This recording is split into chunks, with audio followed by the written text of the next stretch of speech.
अगर आप भी आईपीओ में अप्लाई करते हैं तो जरूर मन में प्रश्न आता होगा कि आखिर बढ़िया वाला आईपीओ अलॉटमेंट क्यों नहीं मिलता। अधिकतर लोगों को ये शिकायत होती है कि आईपीओ में अप्लाई तो हम करते हैं लेकिन कभी निकलता ही नहीं। आप भी जानना चाहते हैं कि किस प्रक्रिया के तहत आईपीओ का अलॉटमेंट किया जाता है ताकि जिसे मिले उसे किस नियम के तहत मिले। दरअसल निवेशक आईपीओ अलॉटमेंट के नियम को बारीकी से समझना चाहते हैं क्योंकि अच्छी कंपनी के आईपीओज हमेशा ओवर सब्सक्राइब होते हैं। मतलब यह हुआ कि आईपीओ में मौजूद शेयर से कई गुना अधिक निवेशकों के आवेदन मिल जाते हैं, फिर सबको शेयर अलॉट नहीं किए जा सकते। सेबी के नियम के अनुसार एक आईपीओ में एक रिटेल निवेशक अधिकतम 2 लाख रुपए तक की बोली लगा सकता है। हालांकि इसके लिए जो न्यूनतम बोली होती है वो जरूरी होती है। इसका अर्थ ये हुआ कि अगर किसी आईपीओ में एक लॉट 15 शेयरों का है तो आपको कम से कम 15 शेयरों के लिए बोली लगानी ही पड़ेगी, उससे कम आप नहीं लगा सकते, ये मिनिमम होता है।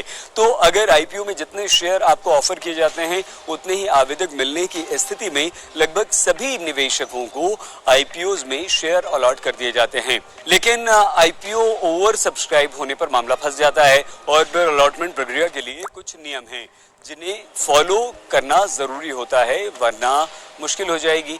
तो आईपीओ ओवर सब्सक्राइब का सीधा सीधा मतलब यह है कि उपलब्ध शेयर्स के मुकाबले आवेदन अधिक आ जाना। तो ऐसी स्थिति में जिन रिटेल निवेशकों को शेयर अलॉट किए जाते हैं उनकी संख्या अलॉटमेंट के लिए उपलब्ध इक्विटी शेयर्स की संख्या से विभाजित करके निकाल ली जाती है। मतलब क्या हुआ? इसका मतलब ये हुआ कि निवेशकों को अनुपातिक आधार पर ही शेयरों का आवंटन किया जाता है। जिन रिटेल निवेशकों को आईपीओ में अलॉटमेंट मिलता है उसे कम से कम एक लॉट जरूर मिलता है, यानी कम लॉट की बोली लगाना अधिक सब्सक्रिप्शन की स्थिति में निवेशक के लिए नुकसानदेह सिद्ध हो सकता है। मतलब यह हुआ कि आईपीओ अलॉटमेंट होने की कम उम्मीद होती है, इसलिए अच्छी कंपनीज के आईपीओ में अधिक से अधिक लॉट में आपको अप्लाई करना होगा और अप्लाई करने से शेयर अलॉट होने की आपकी उम्मीद संभावना काफी बढ़ जाती है, तो ज्यादा आप करें। इसके अलावा शेयर आवंटन के लिए लकी ड्रॉ का इस्तेमाल भी किया जाता है।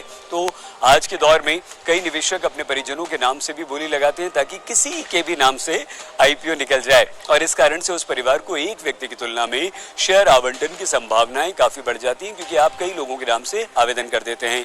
आवेदन के लिए केवल डीमैट अकाउंट की जरूरत होती है जो कि एक बैंक से कनेक्ट होता है। ओवर सब्सक्रिप्शन की स्थिति में अब इस प्रकार के शेयर का अलॉटमेंट होता है। जैसे एग्जांपल के लिए अगर एम कंपनी का आईपीओ 3 गुना ओवर सब्सक्राइब हो गया, यानी जितने शेयर ऑफर किए गए उसके तिगुने यानी कि 3 गुना ज्यादा एप्लीकेशन मिल गए। आसान शब्दों में अगर इसे समझे तो कहें कि एक शेयर के 3 दावेदार हो गए। ऐसे मामलों में आईपीओ का आवंटन कंप्यूटरीकृत ड्रॉ के माध्यम से निकाला जाता है, कंप्यूटराइज्ड ड्रॉ। जब कोई कंपनी पहली बार अपने शेयर पब्लिक को ऑफर करती है तो उसे आईपीओ कहते हैं।